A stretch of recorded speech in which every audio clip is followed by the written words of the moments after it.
welcome to today's Wise Talk. My name's Grant, and I'm here with James again. James, how are you, mate? Hello, yeah, very good to see you. How are you? Good, mate, good. All right, so what's today's talk about? Today's talk will be, why does a global model significantly improve the psychology of humanity? So you and I have talked about how a global model will significantly change humanity, and that's what we're going to discuss in our talk today.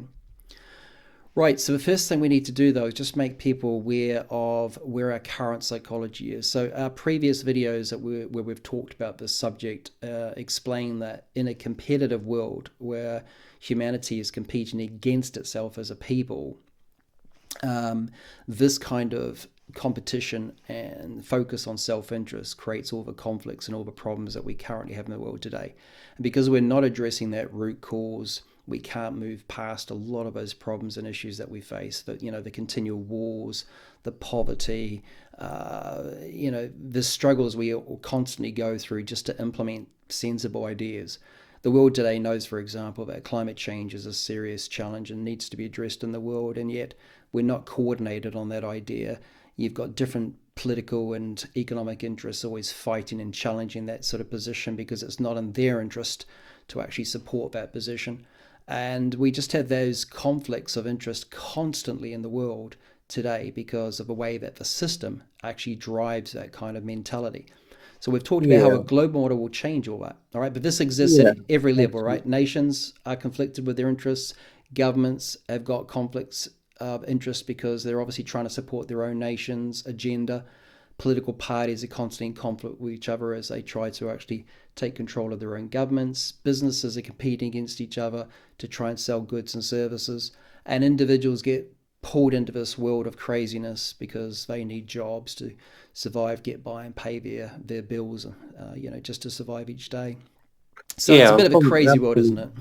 and from a mainstream perspective, we only have ever known this reality through thousands of years of Mm, power structures and competition from village to towns to cities to nations. mm. It's always been a competitive It's self-interest always position. been the way it's been for a long, long time. But we're on the verge of making this some very important transition towards a Yeah, global model, which absolutely. would totally change the psychology of the way we operate today as a people. But anyway, this system, Absolutely. the way it currently is, because we compete against ourselves as a people, we've just been creating these continual problems day after Absolutely. And this day, is year after this year, century after century. absolutely. Absolutely. And this is not this is not some intellectual position Mm, or something complex. It's something incredibly simple mm. and straightforward. It's just an action. It's just an attitude that we need to Change, yeah. It begin to just needs to develop. be basically taken to a more evolved or more mature position. All right, so Absolutely. let's look forward about this. So that competitive system that divides humanity, creates these schisms in society, creates those divisions between us as a people. These are seen constantly because you have that competitive structure where, like I said, nations are competing against other nations because they're trying to maintain a sense of political and economic power in the world. Businesses are doing the same thing, right? It's constantly humanity against humanity. That's the bottom line, and that's what creates fundamentally the majority of the problems that we face today. Until we're Yeah. willing to move past that point, we can't resolve a lot of these issues that keep on popping up again and again. And I think what you said then, the word humanity, is that we are a species. Scientists obviously know we're a species. Yeah, we're one people Common sense, so we're a species.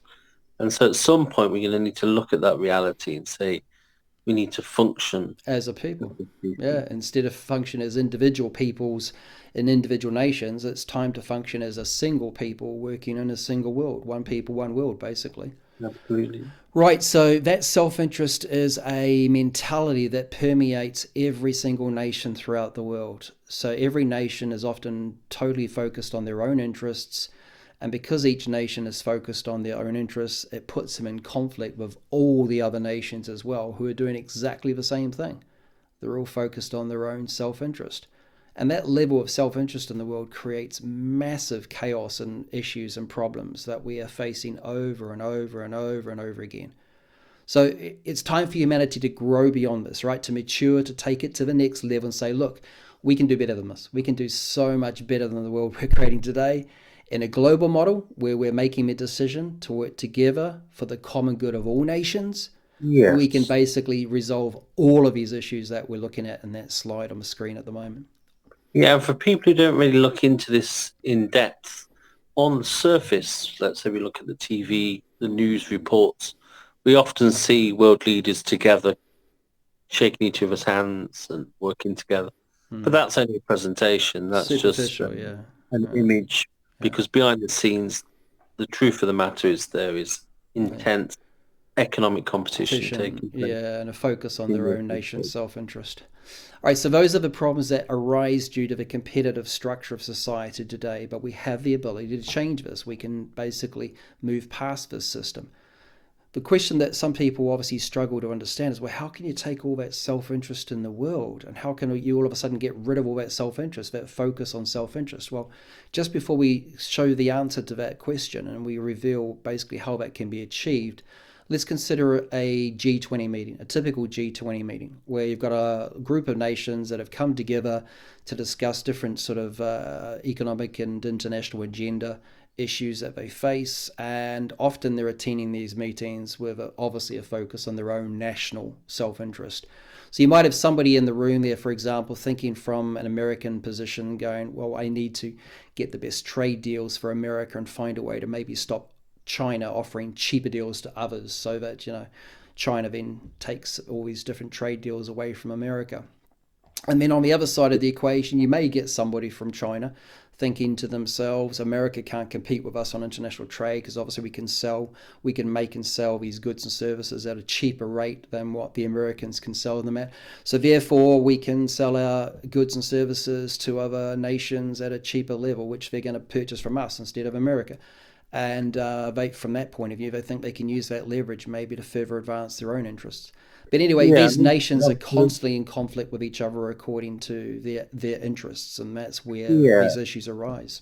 And this image really represents what the United Nations is at the moment. It started off with good intentions after the Second World War, but the reason it's never truly functioned effectively and really brought about peace in the world is because it works from this position Mm, that each country's looking for their own self-interest yeah. around a table Mm, and never really truly solve the global problems that we exactly. face. Exactly. You've got the Security Council there with some of the most powerful economic superpowers in the world, and yet they still are looking at making decisions within the United Nations, which is a bit more like a disunited nations or a divided nations, but it's certainly not united, not yet anyway. Looking at things always from their own position. So often they Yeah. will vote according to different international issues that they face according to their own nation's agenda again. And what Our, we're saying here is not something radical, really. It is just a straightforward reform or improvement of the improvement. United Nations. It's just taking things to a more mature level. That's all it is. So trying to encourage humanity and the leaders of all the governments in the world to look at the situation and say, look, can you honestly say you can solve the problems the way things are now? Can they ever be solved in the situation that you're currently facing, where you're all competing against your own nation's interests all the time? All these nations are all looking out for their own interests.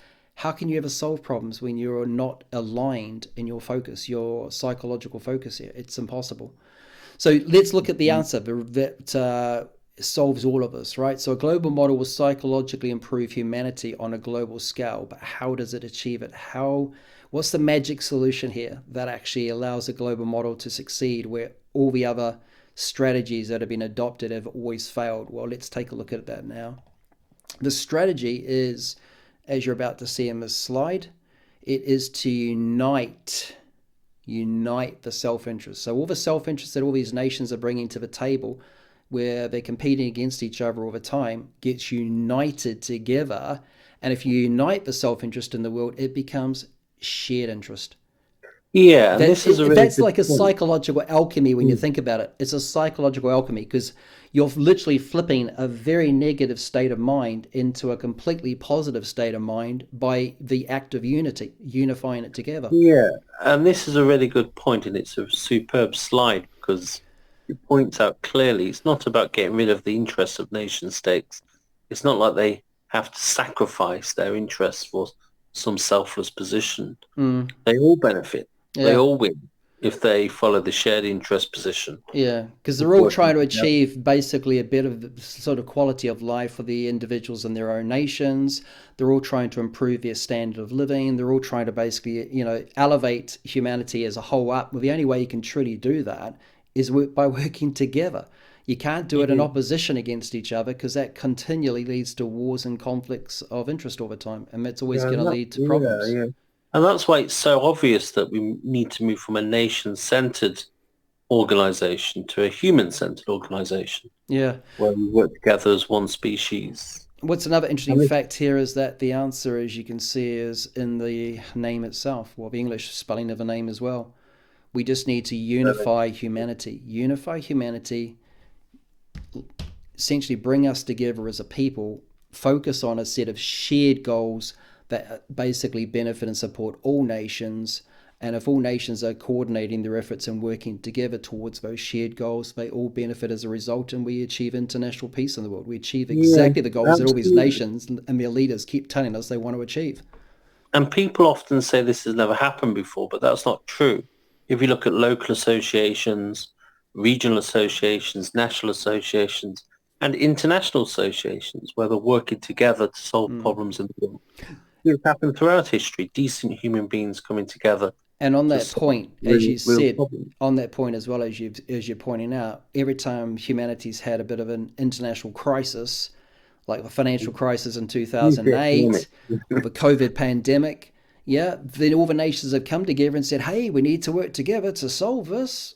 But as soon as they've solved the issue, bang, they're back to the old ways of doing things and competing against each other Absolutely. again, And the which current, is the yeah, saying. yeah, They absolutely. elevate their position in a moment of crisis, and then they drop it back down again to a primitive thinking mentality as soon as it's finished. Yeah, the current system is almost the only time they allow for this shared interest to take place is when there's a crisis. The business as usual model is always back to the self-interest position. Yeah. But that's got to change. Uh, As the global problems are becoming more and more severe, they're increasing exponentially. So we cannot continue, really. We cannot continue yeah. from this self-interest position. We've got to Yeah. come from a shared interest position all the time, as if there is a crisis taking place every day that needs to be solved. Yeah. Not just occasionally, when it's obvious in everybody's direct vision, when Mm. it is an actual, you know, day-to-day practice where we function Mm. collectively every day, all the time. Okay. Well, basically, from the next point of view, as we said, from a global model perspective, all we have to do is make a decision where nations make a commitment to work together for their common good and work towards a set of shared goals and objectives that meet the requirements of what all those nations are trying to achieve, which is pretty much the same thing across the scale. The challenge, in Absolutely. some ways, of implementing this transition is just getting these ideas out to people so they understand it. The kind of crazy thing about this idea is it's so obvious and so simple and so straightforward, but politicians, even though we've gone through transitions like this over time in the past, we've moved from a tribal level, as we've talked about before in previous videos, up to the local level. We went from local communities and civilizations towards the nation state level. And then nations need to now transition to that global level of coordinated leadership And and that, coordinated yeah, effort to and achieve their ab- shared goals. absolutely. And you pointed out something clear there in relation to this not being far-fetched. This is something rational, and it happens at the moment with the International Space Station. Mm, The International Space Station already works mm, in this collective process. We can argue that this is possibly one of the closest examples of this idea mm.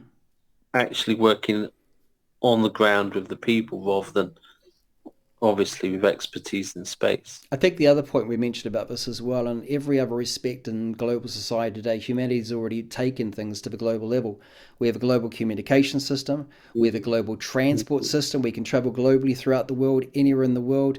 Everything's moved to a global level except the level of leadership.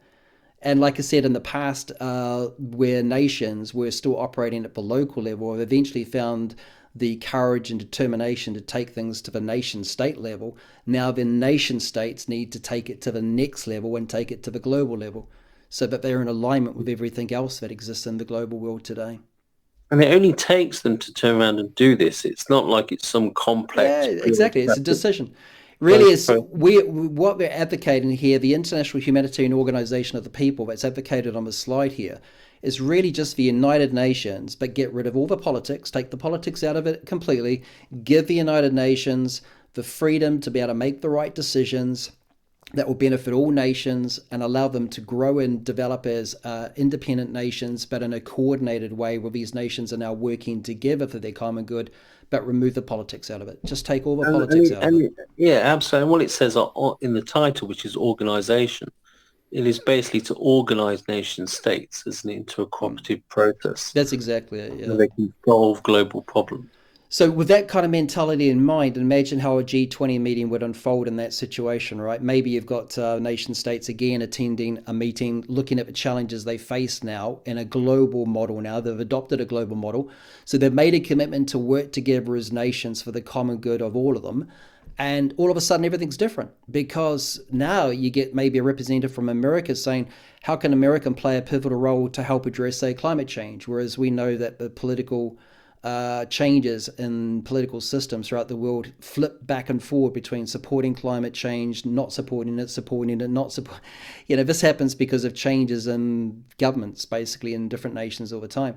But now, because all nations are committed to work together towards their common good, and they all benefit out of the decisions that are being made, when these sort of meetings do take place, then it's all about what can we do to help? How can we support the transitions? Because what we offer to the solutions to improve the state of the world, everyone benefits from, including America, including China, including everybody involved here. So we take every single idea we've got, we put it on the table and say, how can we help? How can we work together?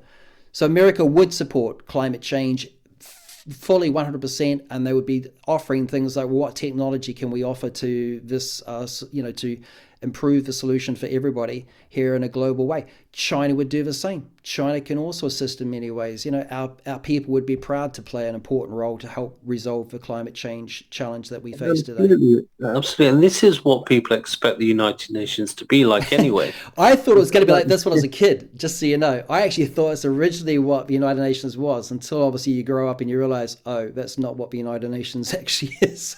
It's more like I said, it's more like a divided nations, not a United Nations. All it is, one thing is this economic self-interest, isn't it? If you put that not primary, If you we make just it get second. past this global system of competition and self-interest, right, we've got to get past that system that's dividing us as a people. And once we Mm. move past that, and we can only move past that with a global system, a global model that actually works to benefit all nations, when we get to that point and we make that simple decision to say, let's work together for the common good of all of our nations, we've done it. We've done. Yeah, We've and we achieved do our have final goal here. moments. In history, we have moments, say, certain points in history, in like the 20th century, there were moments where nations came together Mm. because they had to. But once again, what we said previously, it's always a crisis. It's always a crisis that brings. And So then it's not it's actually hard to then do it's a it. reactive position to that, isn't it? So Yeah. okay, there's a major crisis like World War One, World War Two.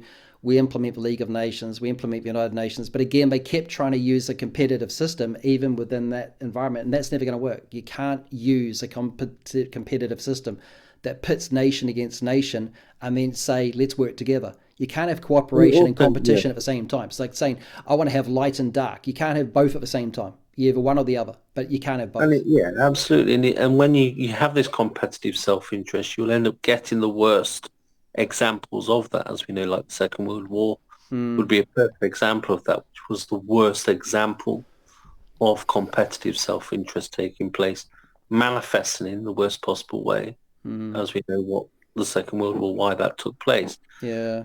So that is kind of the product of this competitive process. Mm. Okay, as we know, people come in and say, well, there's healthy competition, but Yeah. healthy competition can only Always leads to problems. Always absolutely leads to can problems. escalate if there's not the sensible cooperative process in place, Yeah.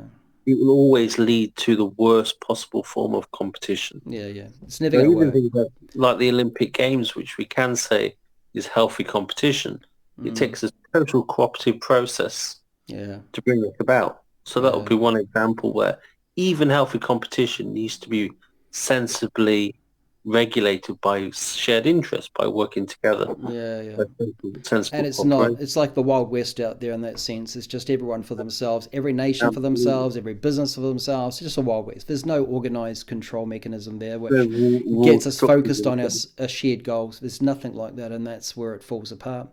Anyway, if Absolutely. anybody wants to find out more information about how a global model will support all nations and allow all nations to benefit from collectively working together towards their common good, they can visit the newglobalmodel.com website. James, thanks very much for your time again, as Yeah, always, you too. and I Lovely hope to see that you. this Great. video has helped explain to people why a global model psychologically improves the state of humanity at a global level. Basically, it will globally Totally. significantly improve the state of humanity. It's the only direction now for the future, isn't it? Yeah. It's inevitable, really. How long we How decide to long it make it takes decision. to get to this point, it's up to everyone else to decide. We're already there, mate. I'd start this today if we could, but it's going to Just take waiting. people as long as it takes to sort of get this message and understand that this is the only way forward that makes any sense. All right, Absolutely. cheers, matey. Take care, Yeah, and thanks, very good guys. to I see hope you. you enjoyed the video, and we might see you in a future video. Take care. Bye. Cheers.